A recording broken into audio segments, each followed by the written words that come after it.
Globally, the number of people diagnosed with diabetes will, according to the World Health Organization, the WHO, and the International Diabetes Federation, increase from just over 400 million to 600 million by 2030.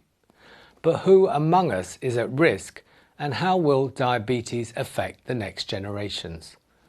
The biggest increase will be in developing countries that are now growing economically, and some people and subpopulations may be at even higher risk due to additional risk factors such as low birth weight, single gene defects, or epigenetic factors, which means the biological mechanisms that switch genes on and off. But diabetes applies to every one of us who is overweight or obese and physically inactive. It is those who will be at high risk and will contribute to a large extent to the global diabetes burden in the future. As you can see from these two figures, based on studies from 200 countries and a total of 19.2 million participants, the number of obese men to the left and women to the right has increased ever since 1975 until 2014. If the curve continues its steep upward climb, roughly a fifth of men, 18%, and women, 21% worldwide, will be obese by 2025, and millions of these overweight and obese people will at some point develop diabetes. The rising curve is not the only serious change worth noting. While type 2 diabetes used to occur nearly entirely among adults, it is now occurring more and more often in children and adolescents too. Why is this happening, and how serious is this a problem? Professor Venkat Narayan might provide us with some answers to that. I've always seen diabetes as kind of an older person's disease, and seems to be changing now to a younger person's disease. Is that correct? I mean, traditionally, when we spoke of young onset diabetes, people often considered that to be type 1, and you're correct, the type 2 form was largely considered to be adult onset. But increasingly, we are seeing the occurrence of type 2 diabetes also in young people.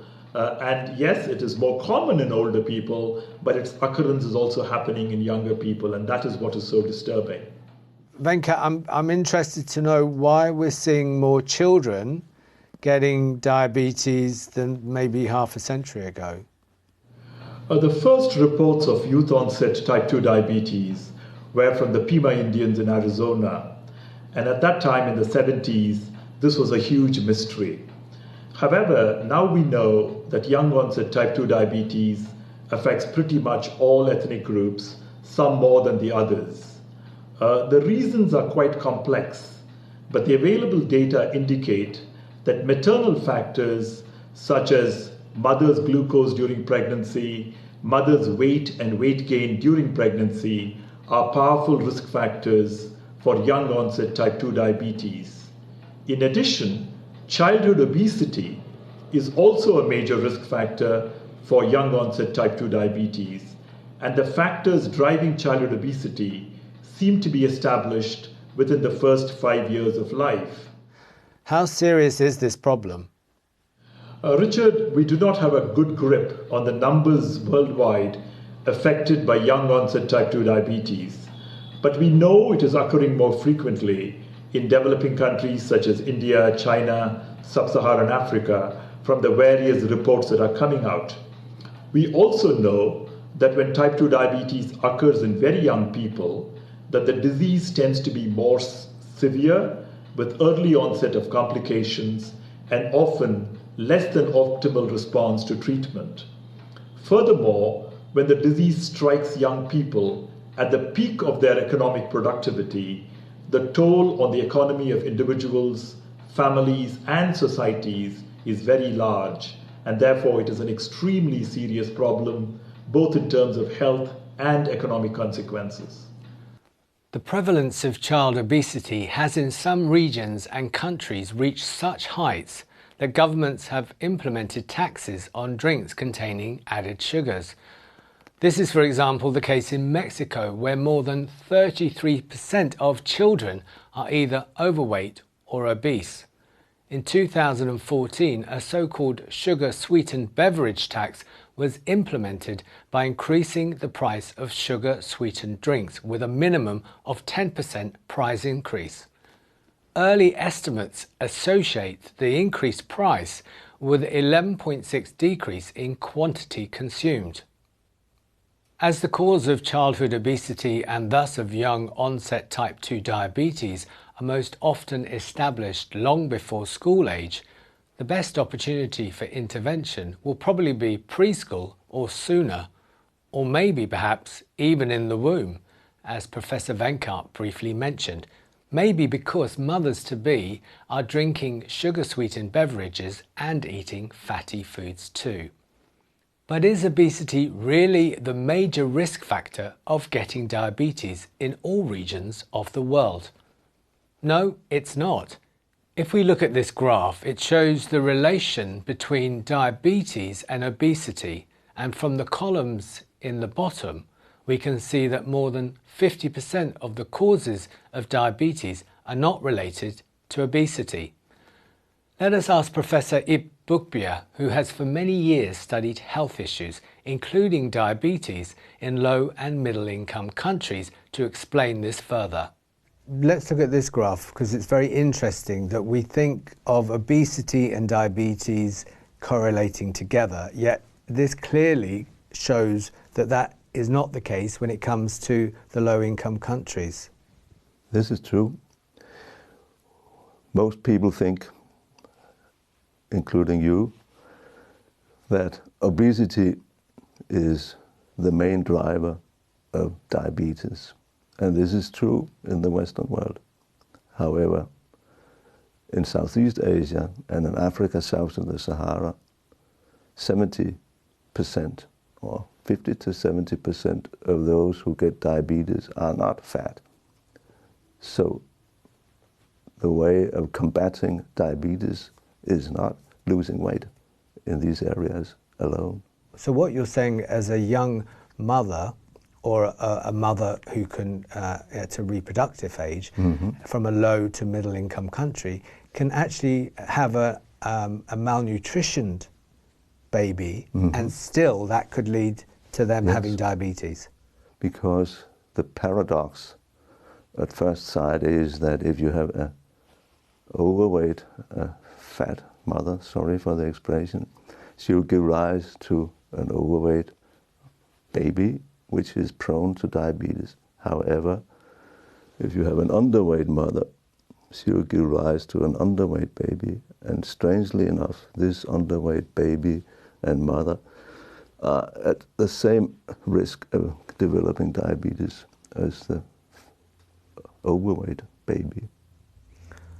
And how is that possible? Yes, that's the big question, and it's probably a mechanism which starts early in life. If we start with the underweight mother, the underweight baby not getting enough to eat in fetal life, the placenta may be having a problem. She may have malaria, she may be undernourished, whatever. And then what is the alternative for the baby? If it's not slowing down, it will be aborted, it will be born prematurely. So we have a mechanisms where you can put your foot on the brake, virtually speaking, in your metabolism in fetal life. So you're not aborted, you're not born with big malformations and so on. However, you are born small birth weight. You are born insulin resistant. And this means that this child, when it grows up and all of a sudden get a new affluent living condition, fast food, fizzy drinks and so on, sedentary life, if the child has been programmed to a harsh life, it can't tolerate to have the new lifestyle. And that's why it's going so fast, most likely, in the developing countries.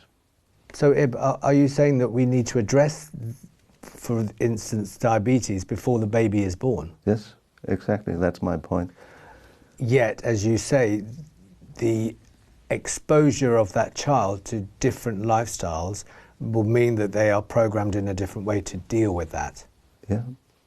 If you are programmed to a relatively limited or thrifty life, then if you are going into a more affluent life with unhealthy lifestyles, as we call it, even if it's very often living conditions, then you can't tolerate it. That means that those who are programmed as such will have earlier diabetes and more severe diabetes.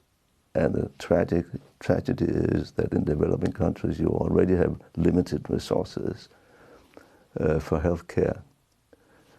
So if you get diabetes when you're 30 years old and not when you're 60 years old, as is the case mostly in Western countries, then you have the burden of diabetes at a much earlier age when you are in the working age group.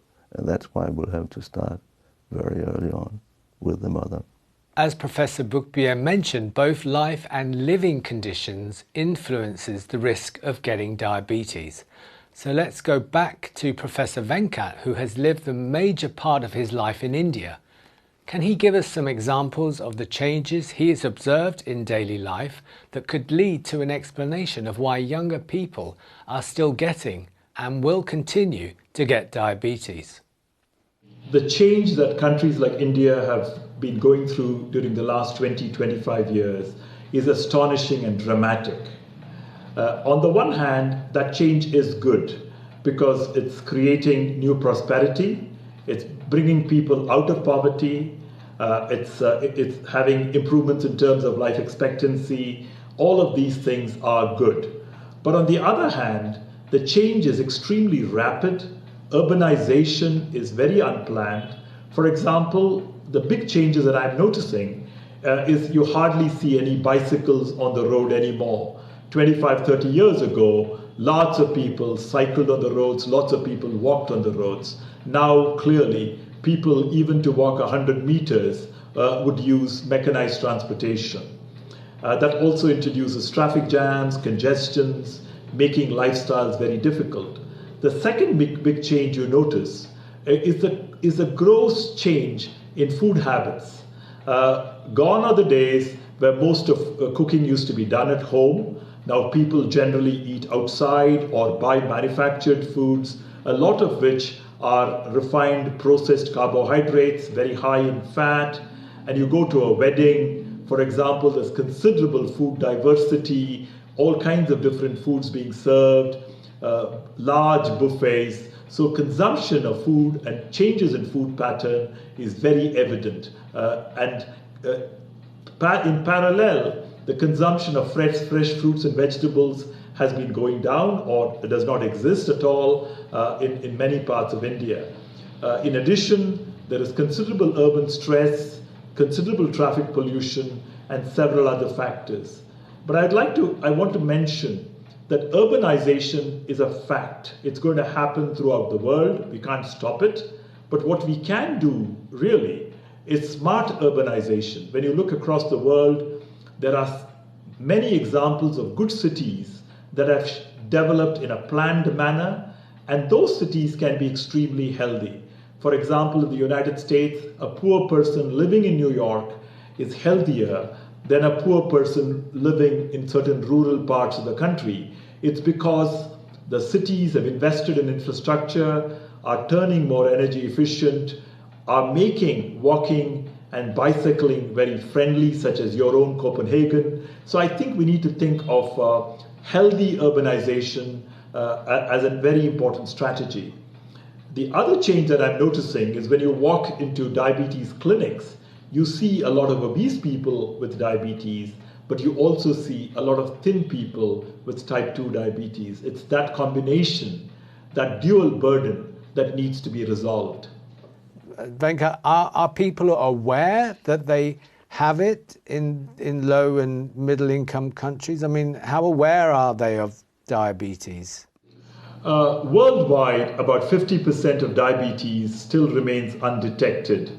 That can be as low as 25 to 30% in high-income countries, and it can be as high as 80% in sub-Saharan Africa. But worldwide, there's clearly a rising awareness that diabetes is spreading.